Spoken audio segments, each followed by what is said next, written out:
is like none other. You come here and you feel welcomed immediately, and it doesn't matter if this is your first time or your 100th time. As soon as you walk in the doors, you're welcomed by a greeting face, whether that's a staff member or just an active player here. The community here is so super cool.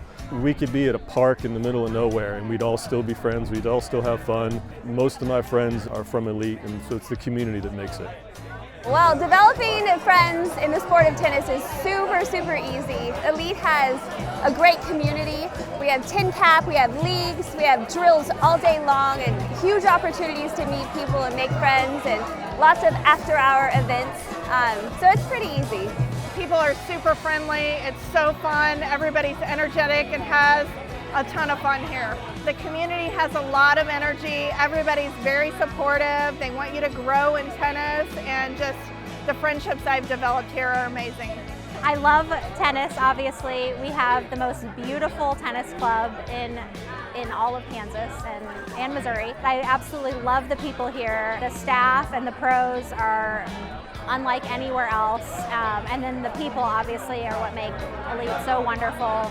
The friendships I've made, everyone is so friendly and welcoming, and it just is a great place, my favorite place to be. The courts are beautiful.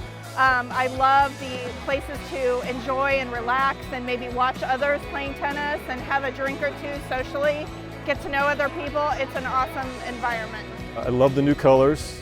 Apparently it's the same as the Miami Open. The new lights are beautiful. I can't wait to get down to the little pickle bar. One, to get a drink, and two, to just play pickleball. Having extra courts is great. Beautiful facilities. Love the windscreens. So yeah, I'm stoked.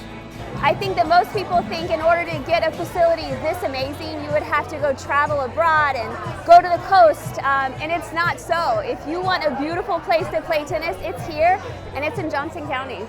Thank you so much for coming out here on a warm, toasty day in June. But this is awesome. This picture, I hope we have tons of video of this, because this is what this whole thing is about. You guys, the members, and all the support that you've given Mark, Janet, myself, Ashley, is so much appreciated. So thank you so much for being here.